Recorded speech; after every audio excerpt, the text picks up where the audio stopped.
Well, hello and a very warm welcome to episode 4 of BA Fringe, the unofficial, informal bit around the edges of the main conference agenda. This is the sort of set of live stream shows where we get to speak to some of the guests backstage about the sorts of topics that they're going to be talking about. It's a bit like having your early morning espresso. Of course, the guests aren't going to be able to cover everything that they're talking about in their sessions, but you get that consolidated knowledge before you go into the main conference. Keep in mind as well, of course, that BA Fringe is also being simultaneously broadcast on YouTube. So if you've got colleagues who can't make the conference, do let them know it's that this little bit of the conference they can get access to.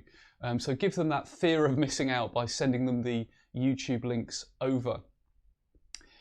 Now, as you'll know, BA Fringe is live, so you can submit shoutouts, as many of you have done already. There are 3 episodes that happened yesterday, and we've got a stack of shoutouts, but there are even more to come. If you'd like to get your shoutout in today, I'd recommend you do that early. All you need to do is navigate across to bafringe.live, that's bafringe.live, type your shoutout in there, and we will cover as many as we can as the series progresses. You can submit just text, you can put an image, a voice note, a video, whatever you want. We have had someone in the last few minutes submit an image actually. We won't be able to get that live on this episode, but we will get that live in the next episode. So be creative. And remember, one of the reasons you might want to submit a shout out is you can win, one lucky winner will win a free ticket to the BA Conference Europe 2022. We will select a shout out at random, whether or not we've read it out. So if we get too many, you'll still be entered. But that competition closes at midday today. So do get your shout outs in. So I'll just very quickly do a couple of shout outs which came in before the show. So Paula says, shout out to Tammy and Jamie for their wonderful insight to the word empowerment and not to limit our capacities. Emphasis is empowerment is more than being confident. Absolutely, really, really powerful message there. One that's very useful for us to think about. Victoria says, shout out to all the speakers for putting so much effort into getting ready for today. It's a big task and everyone I've seen has done a fab job. Well done all. I'm sure we would all absolutely wholeheartedly underline that. It is a lot of effort to put the fantastic sessions that the speakers have put together. Simon says, shout out and congratulations to Joe Selecki and Ella Turner for their 2 BAs, 1 PM and a rubber duck session. Still makes me laugh, that title. Very entertaining, fresh and engaging. And that's from Simon at People's Postcode Lottery, he says. So yeah, absolutely. So if you didn't catch Joe and Ella's session, you might want to go back and take a look at that. We've got even more shout outs coming in there, so we'll take some more a little bit later in the show. So we're going to be talking about 2 topics on this show. We're going to be talking about agility, and a little bit later we're going to be talking about emerging technology. But agility, I'm sure, is a topic that's very close to our hearts. We hear more about organisations needing to respond to a VUCA world, to these external environmental factors. So our next guest will need no introduction. You'll have seen her speak. You might have read one of her many blogs or the book that she co-authored with Debbie Paul. Lyn Girvan, very well known in the BA community, co-author of Agile and Business Analysis, head of business analysis at CMC Partnership Consultancy Limited. Crucially, is presenting Business Agility, a Personal Journey at 11:20 today. So, Lyn, thanks very much for being here today. Hi, nice to be here. So, one question I wanted to start with, Lyn, was this idea of VUCA, which is volatile, uncertain, ambiguous, and complex. It's a term that's thrown around a lot, but what does it really mean in the context of business agility, and what does it mean in practice? Good question. It's a term actually that was coined in 1987 in response to the collapse of the USSR. So I think that gives it some context. But I think in terms of business agility, you really think of volatile as unpredictable, happening more often. And we're seeing things like that in our world today. Uncertain is harder to anticipate. We can't anticipate. We didn't anticipate COVID. There's lots of things that are becoming harder to anticipate in the world. I think our problems are more multi-layered, multifaceted. I think our problems are sort of intermingled with lots of other things. It's really hard to detangle those things, and that's really in the complex environment. And the ambiguity is there isn't really a one-size-fits-all, and the term best practice, I think, it's becoming a little bit redundant as the world, I think there's more grey than there is black and white in the world today. So I think VUCA really frames the environment for which organisations need to operate. And I think if organisations accept that they live in a VUCA world and that's the backdrop for their organisation, then they need to think about different ways of operating and behaving in order to be successful. So really that's how it relates to business agility, or what are the characteristics that you need to have in place in order to respond to that. Yeah, that's really interesting, Lyn. And as you were talking there, I was thinking about the importance of context, because you mentioned best practice.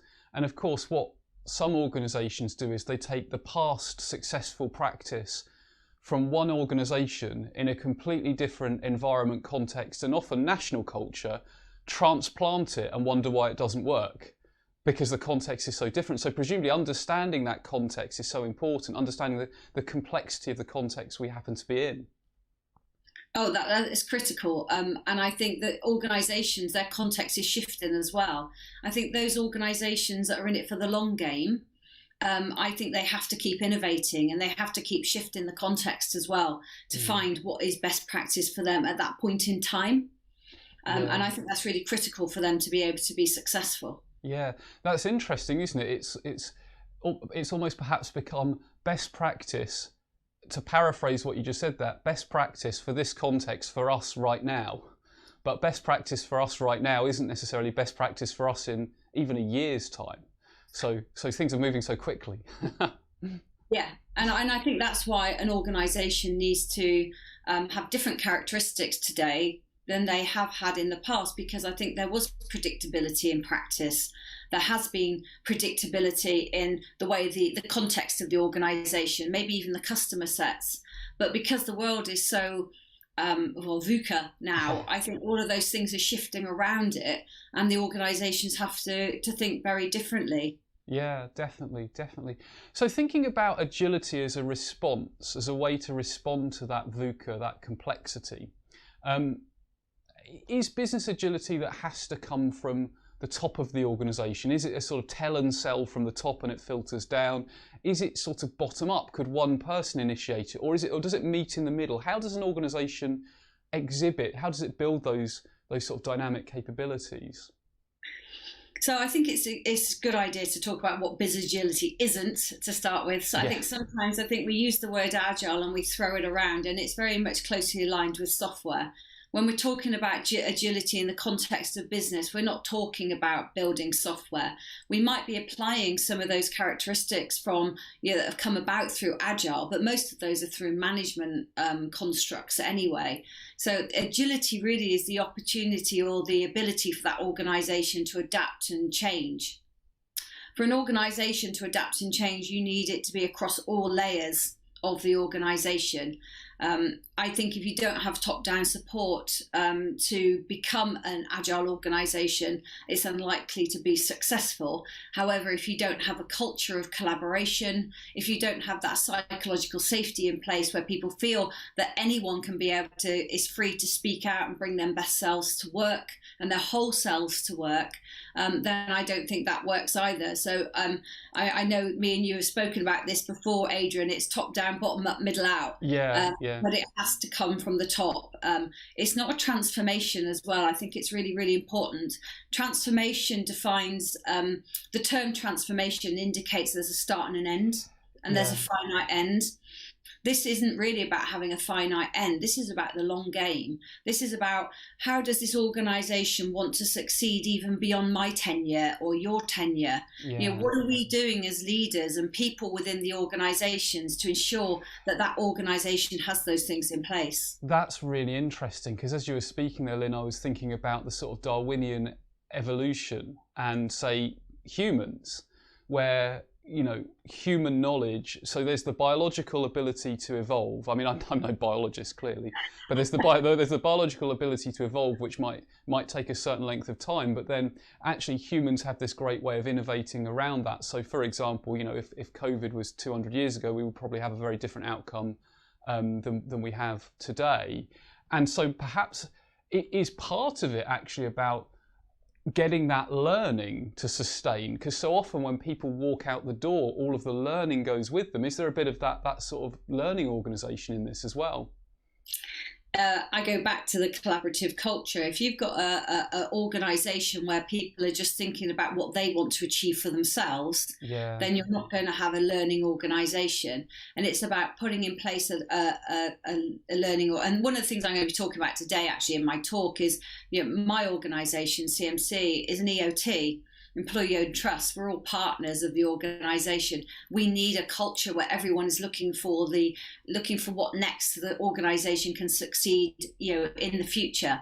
And it's things like making sure that people understand how information flows across the organisation. There's a culture of collaboration. That psychological safety and trust is really embedded within everybody, and people see it as a team sport and an organisational sport rather than an individual sport. So hopefully, knowledge is always going to walk out the door, but if you've worked collaboratively, you leave that mark, you leave that footprint behind you that stays with that organisation. Yeah, leaving that, as Dave Beckham often says, leave a legacy, leave a dent in the world type of thing, or in an organisation. Yeah.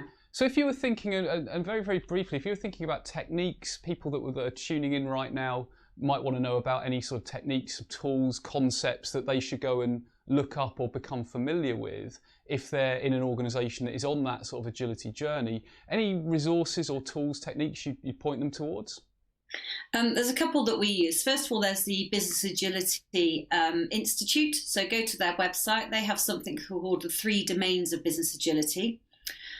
There's also on the Agile Centre, that's spelled centre in the English sense, they have some information on there on the Business Agility Canvas. And that looks at 6 enablers of business agility. And that's been written by Kareem Harbert, and he's written a book, The 6 Enablers of Business Agility. And there's another book, and I'm going to write this down because I always get the actual phrase wrong. Sooner, Safer, Happier. This is easy to get that wrong. By John Smart. He works at Deloitte, and he's written a book around business. So those are some literature you could go to. Yeah. I think in terms of tools and techniques, there's a lot of standard BA tools and techniques that can really help organisations become more agile. Even just basic stuff like lean processes for lean efficiency and flow across the organisation. There's lots of tools and techniques that we can use. Empathy mapping, personas, all of those sorts of good BA techniques can really help that organisation as well become more, or have more agility within the organisation. Absolutely. And without giving too much away from your presentation, because I'm sure people will want to attend it and see it live, but if there was like one takeaway that you think, I really want people to take this away, or these couple of things away from my presentation, what would those things be? Business agility is hard. There is no silver bullet to it, as with any thing, and it's not a transformation. Don't call it a transformation. It's not a transformation. It's a continuous improvement journey. Yeah. And I think getting that into people's heads, there's no start or end. You'll never be done. Yeah. It's a continuous improvement journey. Fantastic. Well, Lyn, just before we end, I've noticed that throughout the interview, Ralph has also been with us. So Ralph is, I have a rule that anyone or any pet on screen has to be introduced. And Ralph looks very comfortable there. So. Yes. Yes. I think you'll probably find Ralph's going to be getting shout-outs in the next episode now. So Lyn, thanks for taking time to speak. We could speak for much longer, as I'm sure we will at some point. But I mean, I'm sure people want to stay in touch with you. They'll want to know more about what you do. How can people connect with you? Well, they can find me on LinkedIn. It's just Lyn Girvan. My Twitter handle is Lyn Girvan. Or check us out at CMC, which is CMC Consult, or Consult CMC, sorry, on all platforms. And that's our website as well. Fantastic. So, yeah, please do follow us and check us out and find out more about our journey for business agility. Excellent. And you're speaking at 11:20 today, so I'm sure people will want 11:20. Yes, please do come and join me. That's getting scarily close. If you're anything like me, that's the scary close type of moment, isn't it? So, yes. Fantastic. Well, thanks so much, Lyn. Looking forward to seeing your session, and I'm sure we'll catch up soon. Thank you. Thanks very much. Bye. Thanks. Bye. Bye.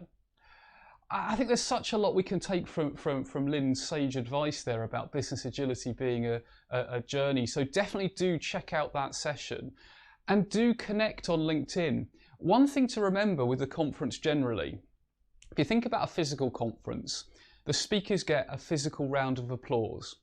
That doesn't happen in virtual conferences. And I always think a great way of giving people a virtual round of applause is to connect with them on LinkedIn and say, I found this really valuable and here's what I took from it. So if you found a speaker session really valuable, do go and give them a virtual round of applause. I can guarantee the speakers will really appreciate it, because it is weird speaking to a camera and hoping there's an audience there. So fantastic. Well, let's see if there are any more shout-outs, which I'm sure there will be, because there were more than I could handle before we even went into this episode. And thank you to everyone for engaging. Let's just seamlessly read a few more shout-outs out. So we have Ram. Ram says, Donovan's session on evolving BA was an excellent one.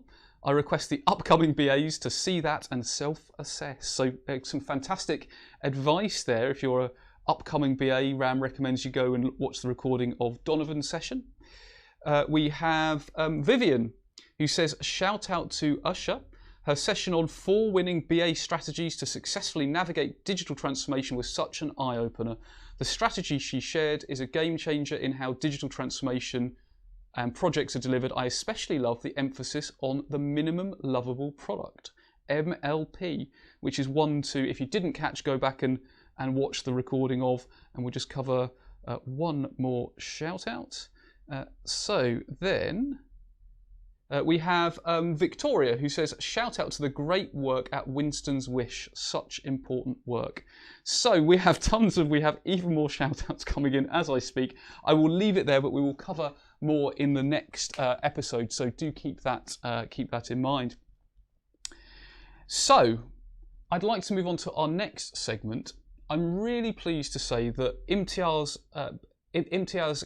Kaderbhoy, who's a senior business analyst at Savvy BA, agreed to give us a bit of a preview about his session. Now, this really intrigued me when I saw the title, which is AI, What's the Fuss About? And he presented yesterday, but don't worry if you missed it. If this teaser whets your appetite, you can go and watch the recording when the recordings are available. The recordings won't be available till a little while after the conference, of course. So it's a taster about BAs and emerging tech. So Imtiaz, over to you.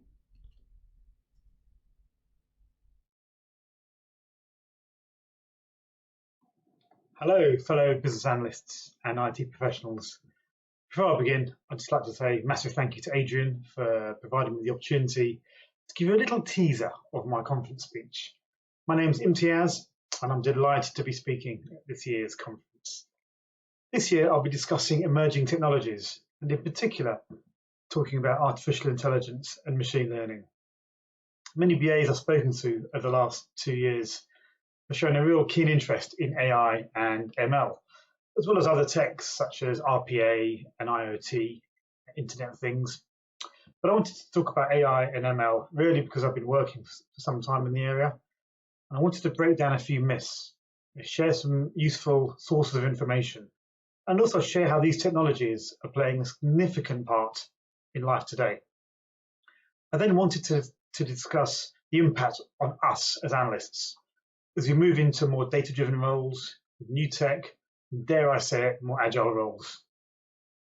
I truly believe that BAs have a massive role to play over the next 10 years in maximising the business value and ensuring that these technologies aren't just being introduced, because it's the latest trend, but because we as BAs have really understood the business need, related it to business strategy and the wider business world, and really then used our skill sets to ensure that when we implement these technologies, we deliver best-in-class, outstanding customer experiences and really create sustainable value for the businesses that we work in.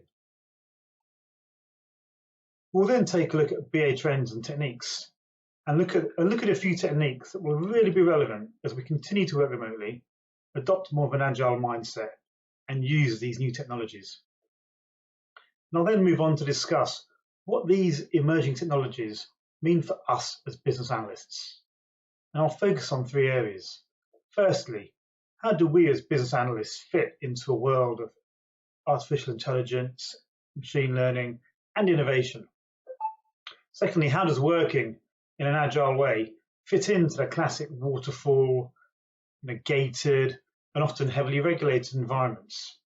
And thirdly, how will design thinking benefit us as we adopt these new technologies and ways of working? So surely, these new technologies mean we don't need analysts. Ready-made technology solutions, offering to address and solve business problems, really critically help with business strategy and business need. Surely that means a business analyst is going to be redundant. And similarly, if our own projects, want to take an agile route, and our project partners, of an agile mindset, how do we face into an agile way of working? How do we tackle the internal resistance? How do you cope when gating processes don't align? And sometimes we have, internal processes that can be so cumbersome and slow, can really hinder our ability to create an agile practice. And last but not least, how can design thinking really, really support us how we adopt these wonderful new ways of working? How does it change the way we work? How does it change our interactions and exchanges with all our stakeholders? And how do we drive change through visualization and collaboration? So in short, please feel free to contact me on LinkedIn, and I really look forward to meeting you all at the conference. Thank you for listening.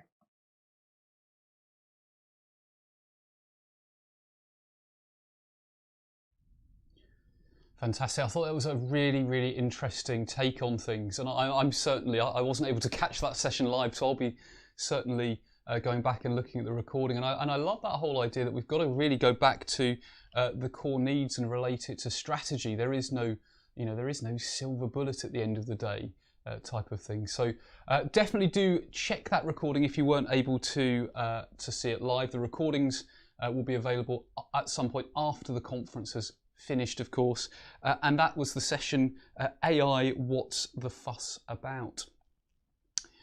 So that brings us very nearly to the end of this episode of BA Fringe. We have 2 more episodes to come. The next one is at 9:55 today, so set your calendars and your reminders for that.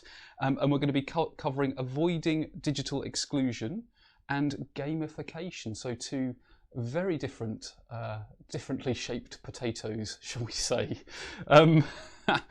But do, if you're at the conference, remember, visit the exhibitors, visit the networking area, make the most, perhaps do something that you wouldn't normally do, meet some other people, network, and let's see if we can create a community of people who have met at the conference that doesn't end when the conference ends. So, the day's opening, the formal, this has just been the informal bit around the edges, right? The formal conference program is about to start. So what you need to do now is close this bit of the conference and go over to the conference start, and then you'll see some of the proper stuff. So see you at the next episode. Enjoy the opening and the opening keynote today, and see you very, very soon. Bye for now.